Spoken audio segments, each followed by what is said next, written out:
So you deal with gunshot wounds all the time, I'm assuming, or people that... I deal with individuals who are mentally ill who have potentially committed violence.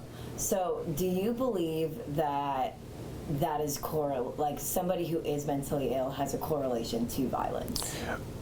Well, what the research has kind of shown is that individuals who are impulsive, with anger problems, and also use substances has a very strong correlation with violence. There are some specific symptoms of mental illness that may relate to violence, but those cases are very specific, and it does not generalize to the population. So when it comes down to people saying, like for example, these mass shootings, everyone's like, they just resorted to, oh, they're mentally ill, the gun fell in the wrong hand, and things like that. What are your thoughts on that? Sure. Well, in some cases, that's absolutely the truth. If you look at, for example, the shooting in Florida, that individual was identified very early as someone who was at risk. In fact, he wasn't even allowed on campus because they were concerned about violence.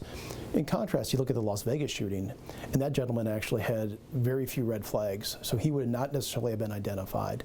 So it's very careful that we look at each case individually and make determinations based on that case, and sort of having general rules for everyone probably would not do very well at predicting who might be most at risk for violence with a gun or any type of violence.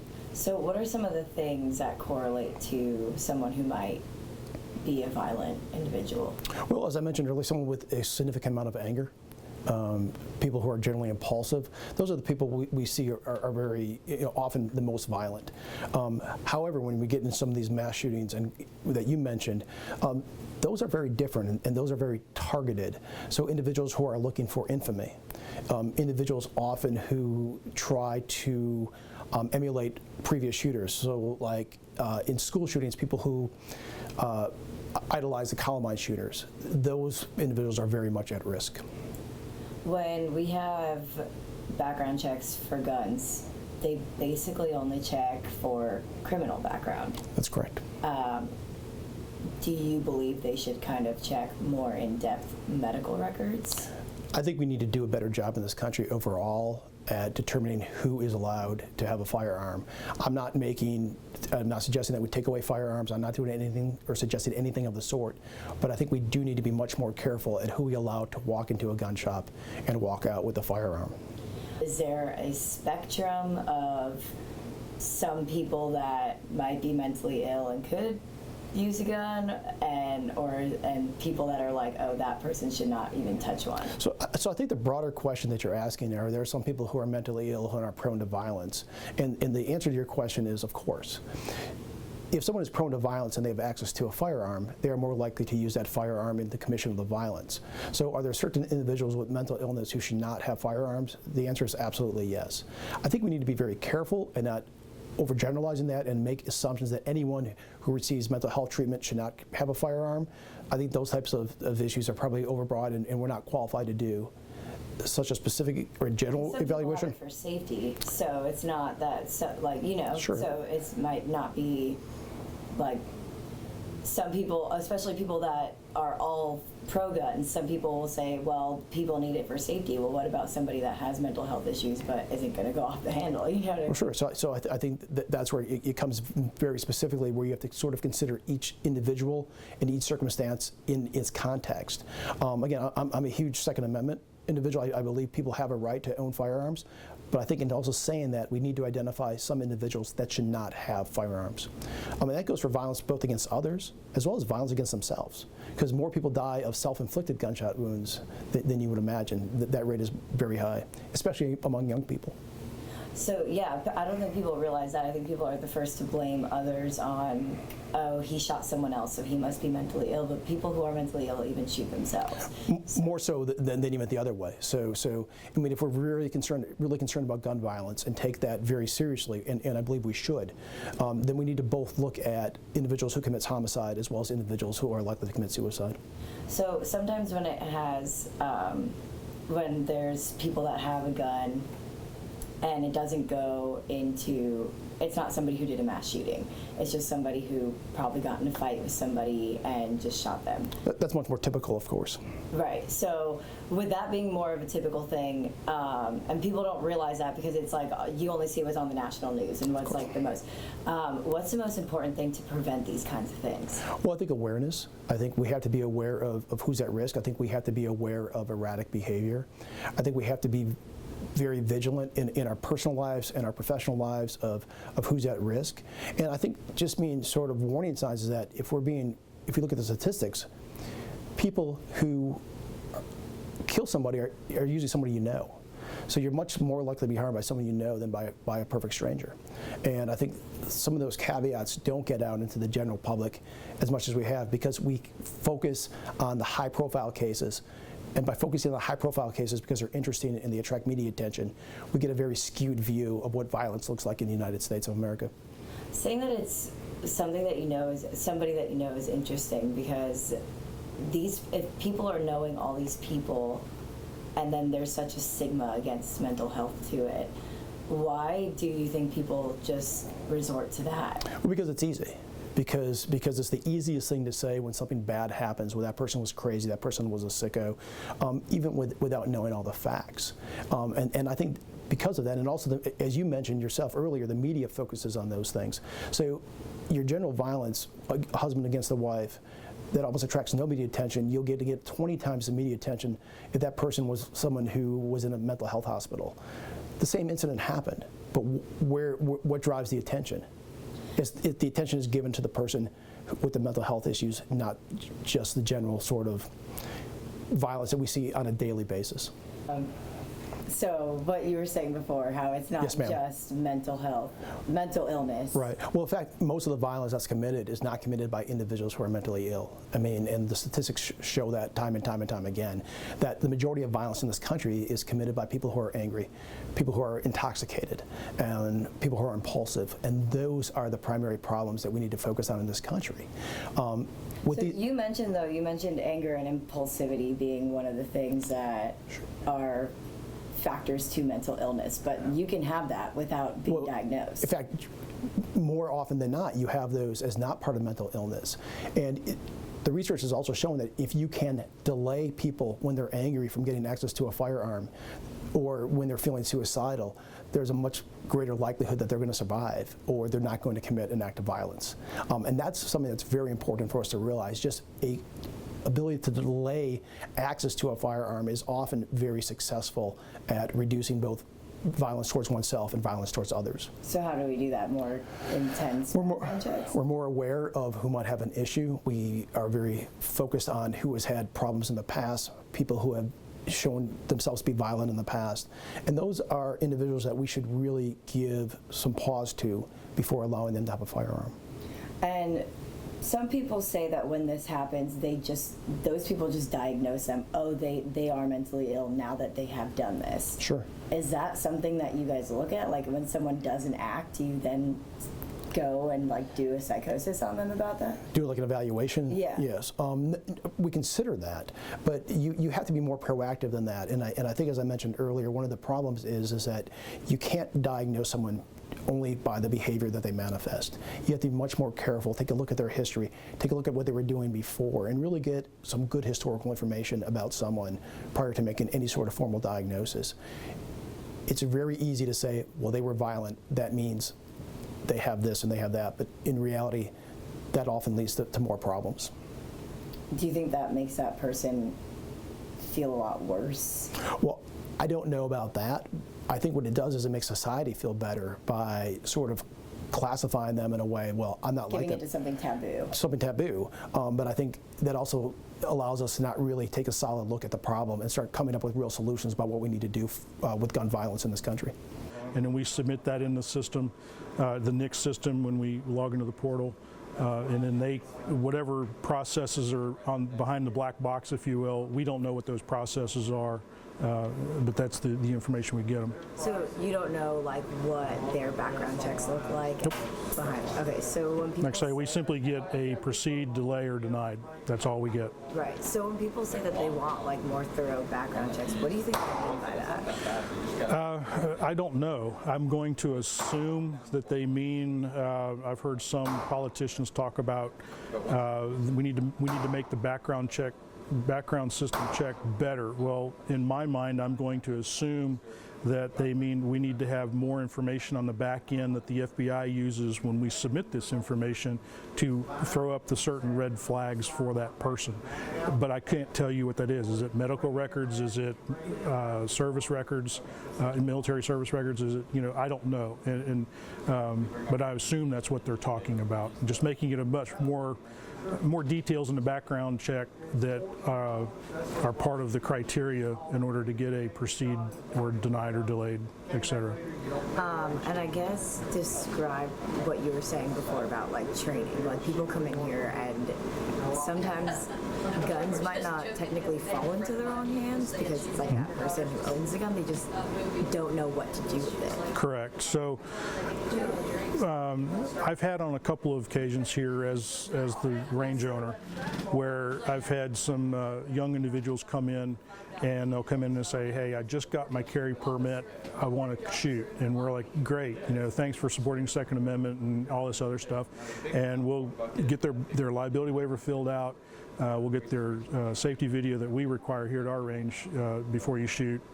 We'll get all that out of the way, and then we'll say, okay, do you need a gun to rent, or do you have your own? And they'll ask, well, no, we need to rent one. I'll show them our rental guns, and we'll say, which one would you like to rent? And their response is, I don't know how they work. Which one should I use? Well, my response back is, you just got your carry permit, but you have no idea what you're doing with a gun. So in my mind, I think some training should be required to get a permit, not necessarily not to buy the gun, but to get the permit. And I know South Carolina, they require a class and an actual qualification, live fire qualification. I would be a proponent of that. I know it's free world and everything else. Why do I need to take a class and everything? Well, it's a certain criteria because you are dealing with deadly force.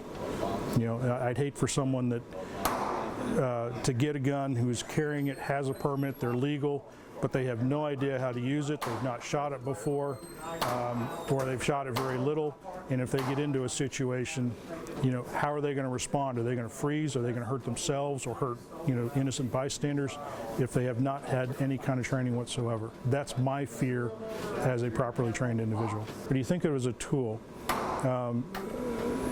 If you're going to get one for self-defense, then it's like screwdrivers or wrenches. There's different sizes for different jobs. Different size guns for the same thing in my mind as a tool. Are you going to carry it on your person? Okay, if you are, smaller is better for concealment, but it's not always better for shootability because the smaller the gun is, the more recoil you're going to feel.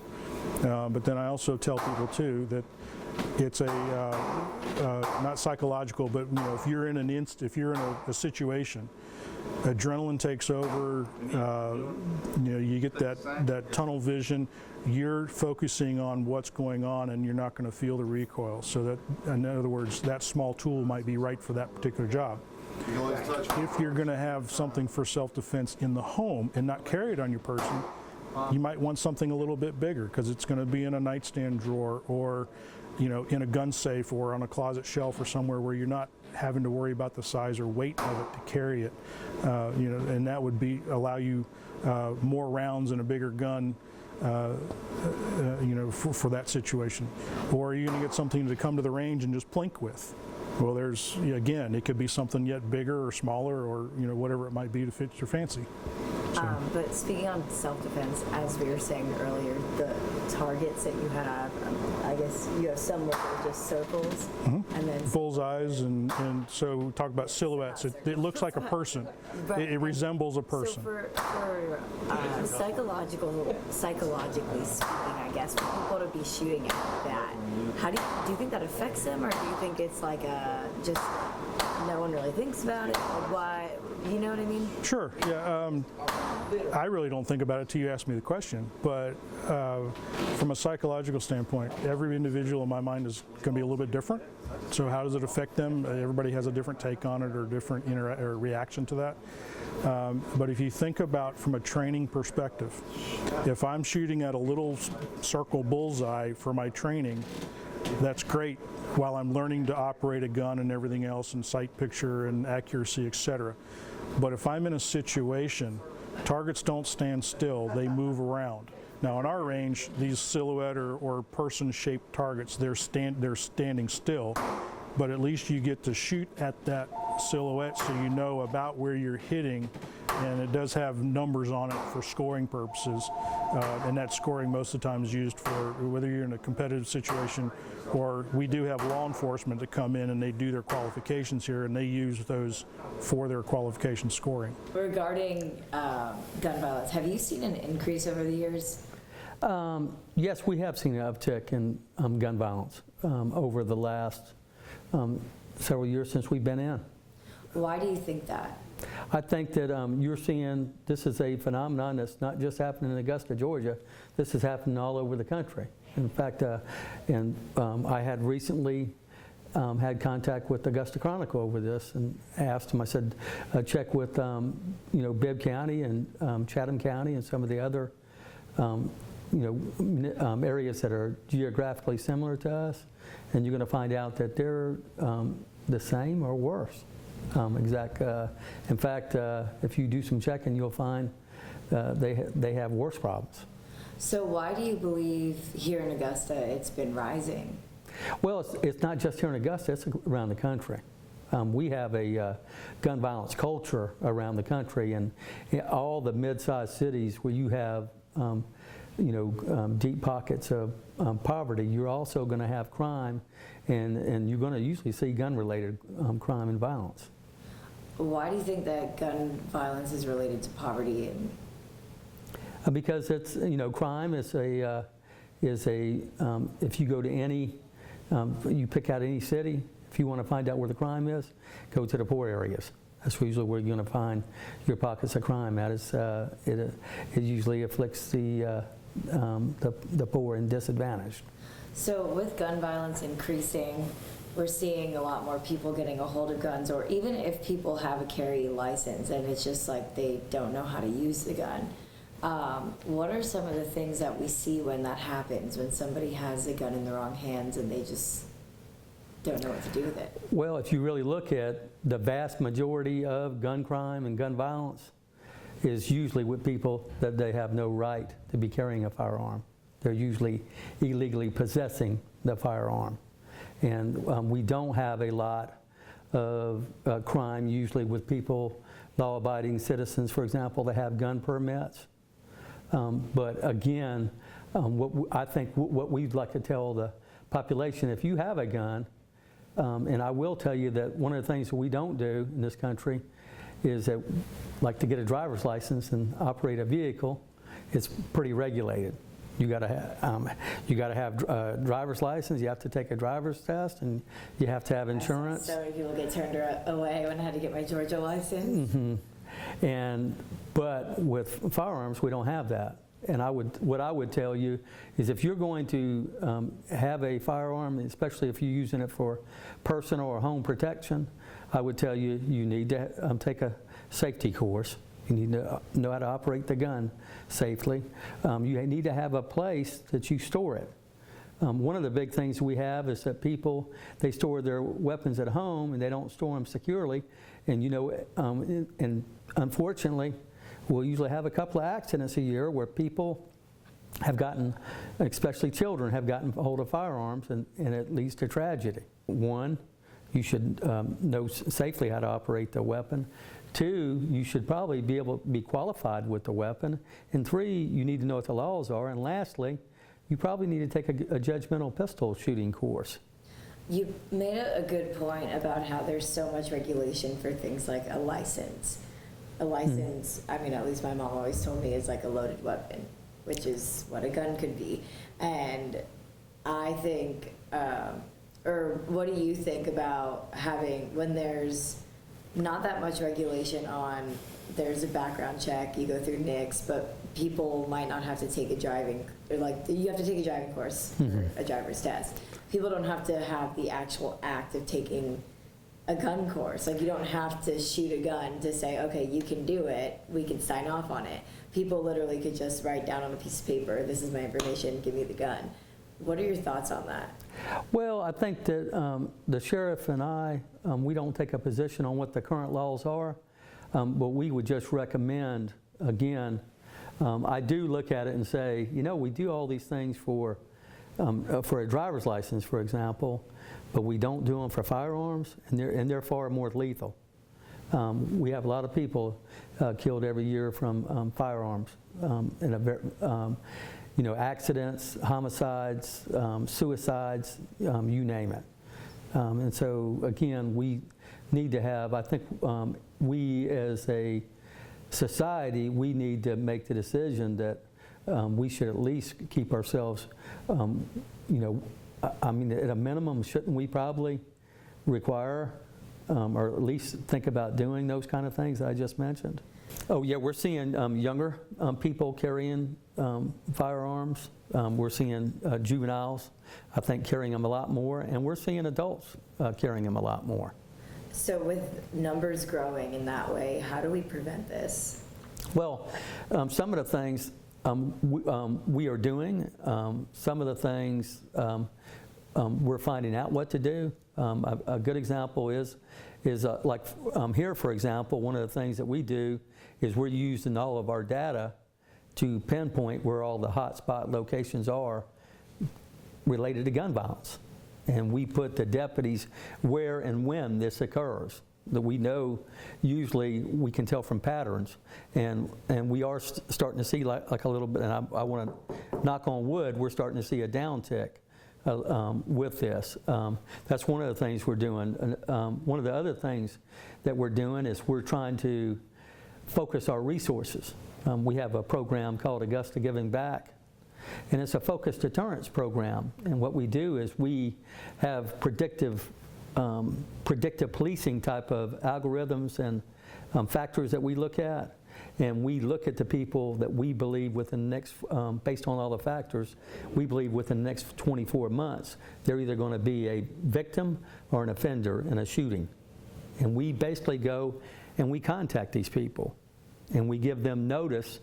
We give them a notice, and the notice basically says, hey, we've identified you as a potential offender or a victim, and if you continue on with this behavior, we're going to prosecute you to the fullest extent of the law. First of all, you don't usually see the gun right away. Usually, when it gets into the heightened stages, so what I'm telling you, and it does go down quickly, but when you see a situation like that, first of all, you don't even have to tell us who you are or what your name is. All you got to do is call 911 and say, there's a situation going on, it looks like a potentially violent situation, it's starting to escalate, and we're going to be on the way.